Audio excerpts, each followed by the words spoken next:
یزید کی لشکر جو امام حسین کے مقابلے میں آیا، امام حسین کے لشکر کی تعداد 72 تھی، تو یزید نے 22,000. مجھے بتائیے 72 کا 22,000 سے کو مقابلہ ہوتا ہے؟ عمر بن سعد نے پھر عبید اللہ ابن زیاد کو لکھا کہ 22,000 بندے تھوڑے ہیں، کچھ بندے زیادہ بھیج. تو عمر بن سعد کو عبید اللہ ابن زیاد کہنے لگے کہ تو پاگل تو نہیں ہو گیا، 72 کے لشکر کا 22,000 بھیجا، اور کتنا بھیجو؟ تو اس نے کہا تمہیں یہ نہیں پتا یہ لوگ کون ہیں؟ یہ مولا علی شیر خدا کی اولاد ہے. ان میں ایک ایک شخص ایسا ہے جو 1,000 کے مقابلے میں لڑنا جانتا ہے. تو یہاں کمزوری دکھائی جاتی ہے. ہمارے بچے سمجھنے لگے ہیں کہ یہ شاید کوئی ایسی داستان ہے، اور اس طرح کا ماحول ٹی وی پہ میں دیکھ رہا تھا، اس طرح کا ماحول بنایا جاتا ہے جیسے کوئی خوف ہے. یعنی واقع کربلا کوئی ایسا واقعہ جسے دیکھ کے خوف طاری ہو جائے، بچے راتوں کو ڈرے. وہ اکیلے درخت دکھائے جا رہے ہیں اور تیر دکھائے جا رہے ہیں. او یار کیا قوم کی تربیت کر رہے ہیں؟ واقع کربلا حوصلے کا نام ہے، دلیری کا نام ہے. سنیں بات اصل میں کیا تھی، بڑے ٹھنڈے دماغ سے میری بات کو سمجھیے گا. حضرت مولا علی شیر خدا کے بعد مسلمانوں کے متفقہ امیر بنے تھے حضرت امیر معاویہ. انہیں امیر کس نے بنایا تھا؟ امام حسن نے، حضرت علی کے بڑے صاحبزادے. حضرت امام حسن نے ان سے صلح کی، انہیں خلافت دی. اور صحیح بخاری میں نبی پاک نے فرمایا تھا میرا بیٹا حسن سردار ہے، جب مسلمانوں کی جماعتوں میں لہو بہہ جائے گا تو حسن ان کی صلح کرا دے گا. وہ صلح امام حسن نے کرائی، جناب امیر معاویہ امیر بن گئے.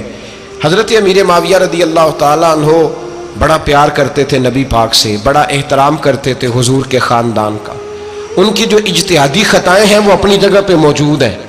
چونکہ امام حسن نے ان سے صلح کر لی، لہذا ہم بھی ان کے بارے میں کوئی جملہ کہنے کے مجاز، ہماری مجبوری امام حسن ہے. اس لیے کہ جسے امام حسن صحیح کہے پھر امام حسن کے ماننے والے کو اسے غلط نہیں کہنا چاہیے.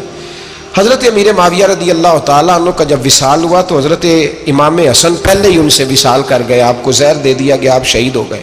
امام حسین موجود تھے. تو یزید کے بارے میں لوگوں نے کہا جناب امیر معاویہ سے کہ یہ ٹھیک ہے، مناسب ہے اور بہادر ہے، دلیر ہے، وہ جو ہوتے ہیں نا خوش آمدی ٹولہ. تو حضرت امیر معاویہ کے گرد بھی کچھ ایسے لوگ تھے، انہوں نے آپ سے کہا کہ یزید کو نامزد کر دیں. تو آپ نے یزید کو بلایا، حوالہ مجھ سے دیکھ لیجئے گا. بلا کے فرمایا کہ 3 بندوں کے سامنے اپنی خلافت پیش کرنا، اگر وہ تجھے مان جائیں تو امیر بن جانا، نہ مانے تو چپ کر کے گھر بیٹھ جانا.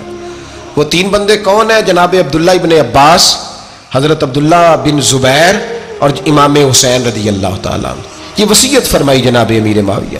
ہوا یہ کہ یزید جب امیر بنا نا، 2-3 چیزیں ہوتی ہیں جب کسی بندے کو قابو کرنا ہوتا ہے، 2-3-4-5 چیزیں ایسی ہوتی ہیں جس سے بندہ قابو آتا ہے. تو اس نے بھی فوری طور پہ، یزید نے دیکھا میرے لیے مسئلہ کیا بن سکتا ہے. ولید بن عتبہ اس وقت مدینے کا گورنر تھا. یزید نے اس کو خط لکھا کہ امیر عرب کا رواج آج بھی ہے کہ جب تک نئے خلیفہ کی بیعت نہیں ہو جاتی پرانے کے انتقال کی خبر ہی نہیں دیتے، اس کو رکھے رکھتے ہیں. یہ ان کا طریقہ ہے. وہ کہتے ہیں کہ ولی عہد اچھی طرح قبضہ کر لے پھر بتائیں گے. حضرت امیر معاویہ کا وصال ہو گیا، بتایا نہیں. یزید نے اب کیا کیا، چونکہ بڑا چلاک آدمی تھا، بڑا شاطر تھا، بڑا تیز تھا، اس نے ولید کو خط لکھا. کہنے لگا کہ فوری طور پہ عبداللہ ابن عباس کو بلاؤ اور اسے کہو میری بیعت کریں. یہ جو بیعت ہوتی تھی نا، یہ بھی سن لے کیا ہوتی تھی. یہ بیعت حلف ہوتا تھا کہ میں اللہ رسول کے نام پہ حلف دیتا ہوں کہ میں یزید کی اطاعت کروں گا، میں اس کے خلاف کوئی بغاوت نہیں کروں گا. کوئی یہ بیعت لوگ سمجھتے ہیں کہ بس ہاتھ پکڑنے کا نام بیعت تھا. اس بیعت کا متبادل جمہوری ملکوں کے اندر ووٹ آیا ہے. تو کہا بیعت کرے. حضرت عبداللہ ابن عباس کو بھی بلاؤ، عبداللہ بن زبیر کو بھی بلاؤ، امام حسین کو بھی بلاؤ. امام حسین آدھی رات کے وقت بیٹھے تھے مسجد نبوی میں، چونکہ 5 نمازوں کی آپ امامت کرتے. امام حسین نماز پڑھا کے عشاء کی بیٹھے تھے. جناب عبداللہ بن زبیر، عبداللہ بن زبیر کون تھے؟ یہ نبی پاک صلی اللہ علیہ وسلم کی پھوپھی پوتے تھے اور جناب صدیق اکبر کے نواسے تھے. حضرت عبداللہ بن زبیر اور جناب زبیر بن عوام عشرہ مبشرہ صحابی ہیں، ان کے بیٹے تھے. بہت زیرک آدمی تھے. یہ بھی امام حسین کے پاس بیٹھے تھے. عبداللہ ابن عباس بھی تھے جو حضور کے چچا کے بیٹے ہیں، اس امت کے پہلے مفسر ہیں قرآن پاک. یہ لوگ بیٹھے تھے. تو ولید نے ایک بندہ بھیجا، اس نے آ کے کہا جناب آپ کو گورنر صاحب نے بلایا ہے. تو عبداللہ بن زبیر کہنے لگے حسین اس وقت بلانے کی بات سمجھ میں نہیں آئی. تو امام حسین بڑے بصیرت والے تھے، اللہ نے بصیرت دی تھی.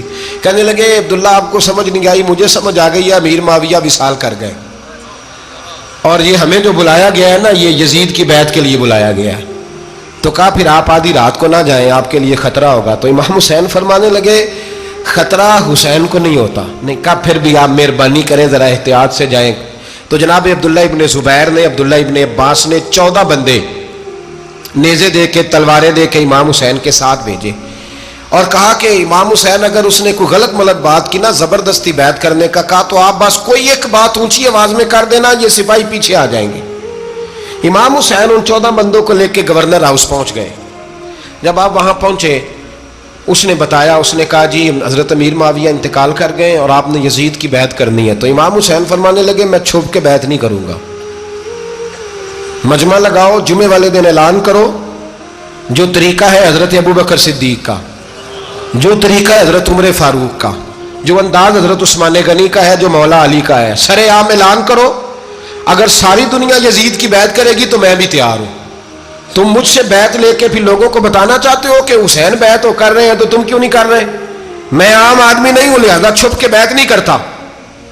جب یہ بات کی نا تو ولید بڑا نرم دل تھا اور امام حسین کی شان کو جانتا تھا، وہ جانتا تھا یہ نبی پاک کا خاندان ہے۔ اس نے کہا جی مجھے تو حکم تھا، باقی آپ حضور کے نواز ہیں، میں کر کچھ۔ وہاں ایک بڑا بدبخت شخص بیٹھا تھا، عبد الملک بن مروان، وہ ولید سے کہنے لگا کہ اگر حسین آج تمہارے ہاتھ سے نکل گئے تو تمہارے لیے بہت بڑا مسئلہ کھڑا ہو جائے، انہیں جانے نہ دینا، یا بیعت کراؤ یا ان سے کہو جنگ کے لیے تیار ہو۔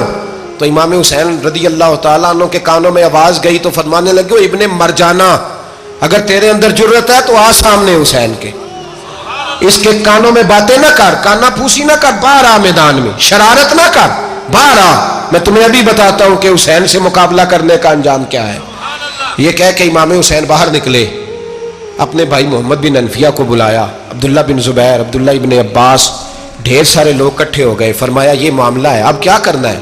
تو وہ کہنے لگے حضور وقت ابھی مناسب نہیں ہے، آپ اس طرح کریں یہاں رکے، ہم مکے سے، عراق سے، کوفے سے لوگوں کو بلاتے ہیں، یہاں ایک بڑی مجلس مشاورت قائم کرتے ہیں۔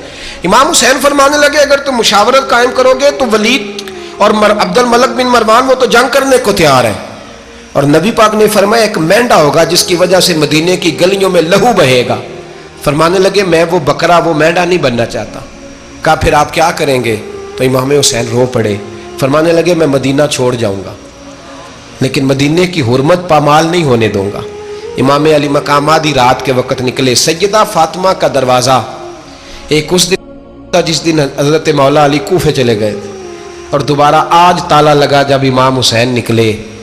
آپ جنت البقیع کے پیچھے کھڑے ہو کے حضور کا روضہ دیکھنے لگے، اس وقت گنبد تو نہیں ہوتا تھا، روضہ دیکھنے لگے۔ نانا تیرے کرم کے خزینے کی خیر ہو، میں جا رہا ہوں تیرے مدینے کی خیر ہو۔ سارا خاندان لے گئے، مکے تشریف لے گئے، حج کے ایام قریب آنے والے تھے۔ امام حسین نے وہاں لوگوں سے باتیں کی۔ جب امام حسین وہاں پہنچے تو کوفے سے خط آنے لگے۔ کوفہ حضرت علی کا دارالخلافہ تھا، وہاں آپ کے محبین، پیار کرنے والے ڈھیروں تھے، انہیں خط لکھے کہ حضور آپ چپ کر کے بیٹھے ہوئے ہیں اور ہمارے اوپر یزید مسلط ہو گیا ہے، آپ اگر میدان میں نہیں نکلیں گے، آپ نہیں آئیں گے تو ہم اللہ کی بارگاہ میں شکوہ کریں گے کہ کوئی ہماری کمان کرنے کو تیار ہی نہیں ہوا۔ اور وہ خط 1 2 3 نہیں آئے، وہ خط اتنے تھے کہ 3 بوریوں میں بھرے تھے امام حسین، 3 بوریوں میں۔ اب مجبوری ہو جاتی ہے، حق کے لیے کئی دفعہ بات کرنا مجبوری ہوتی ہے، اگر نہیں کرے گا تو پھر اس کو بھی قبر میں جواب دینا پڑے گا۔ امام علی مقام رضی اللہ تعالیٰ عنہ نے مکے میں اب لوگوں کو جمع کیا مشورے کے لیے۔ ہر بندے نے کہا حضور وہ بلا تو رہے ہیں پر اپنے وعدوں کے پکے۔ کہا حضور وہ پکے نہیں، آپ نہ جائیں۔ ہر بندے نے کہا حالات ٹھیک نہیں، حالات گراؤنڈ ریالٹی صحیح نہیں، یہی مشورہ آج بھی ہر بندہ دیتا ہے، ابھی حالات نہیں۔ اتنے خراب حالات کبھی نہیں ہوئے تھے جتنے امام حسین کے دور میں تھے، لیکن فرمایا میں دین کے خلاف غلط حکمران کو مسلط ہونے کی اجازت، بول کے بتائیے، بول کے، غلط حکمران کو مسلط ہونے کی اجازت، مزاحمت کروں گا، مخالفت کروں گا۔ امام کہنے لگے کوئی بات نہیں، وہ میرے ساتھ چلے نہ چلے لیکن میں کوفے جاؤں گا، وہ لوگ میرے ساتھ کھڑا ہونے کو تیار ہے تو وہ جھوٹ ہے یا سچ ہے پر میں چلوں گا۔ جب امام علی مقام نے اصرار فرمایا تو جو آپ کے قریبی صحابہ کرام کی اولادیں تھی ساری، یہ بھی اب بیماری ہے، کچھ لوگ کہتے ہیں جی صحابہ نہیں ساتھ چلے، تو میں کہتا ہوں اہل بیت نبوت کے تو کل افراد 21 تھے، تو 72 میں باقی اولادیں کس کی تھی؟ وہ ساری صحابہ کی اولادیں تھیں، وہ سارے. پتہ نہیں کیوں اس طرح کا فلسفہ بیان کیا جاتا ہے جس میں حالات خراب ہو. حضرت سیدنا امام علی مقام کو جب بہت زیادہ کہا گیا نا تو امام حسین رضی اللہ تعالیٰ انہوں نے فرمایا چلو میں ایک کام کرتا ہوں، مسلم بن عقیل کو بھیجتا ہوں. حضرت علی کے بھتیجے ہیں، امام حسین رضی اللہ تعالیٰ عنہ کے چچا کے بیٹے ہیں، حضرت عقیل کے صاحبزادے مسلم بن عقیل. بڑے سمجھدار آدمی تھے، معاملہ فہم تھے، بڑے